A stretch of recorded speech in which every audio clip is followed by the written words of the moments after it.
সম্মানিত ভিউয়ার্স, আসসালামু আলাইকুম ওয়া রাহমাতুল্লাহি ওয়া বারাকাতুহু।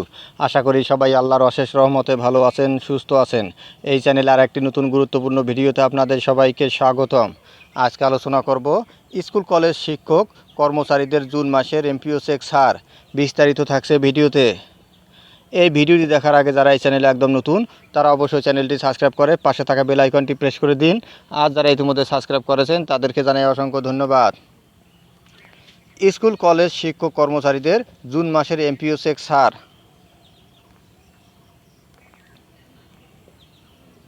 নিজস্ব প্রতিবেদক, ঢাকা।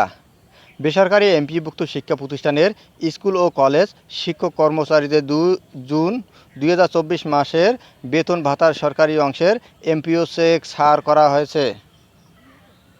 শিক্ষকদের বেতন ভাতার সরকারি অংশের 8টি চেক অনুদান বণ্টনকারী ব্যাংকে পাঠানো হয়েছে।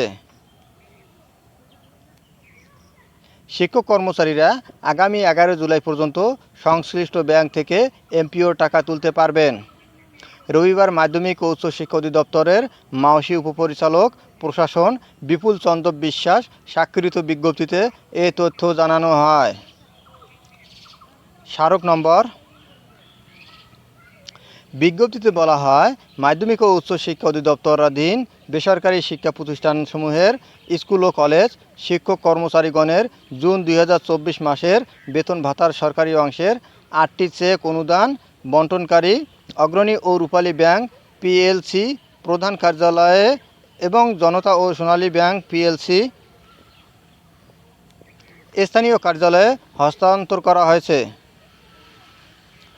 আগামী 11/7/2024 তারিখ পর্যন্ত সংশ্লিষ্ট শাখা ব্যাংক হতে জুন 2024 মাসের বেতন ভাতার সরকারি অংশ উত্তোলন করতে পারবেন।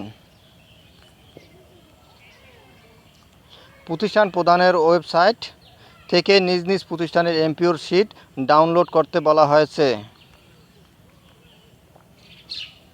উল্লেখ্য, প্রতি মাসে সরকার ব্যাংকের মাধ্যমে এমপিওভুক্ত শিক্ষকদের বেতনের একটি অংশ পরিশোধ করে।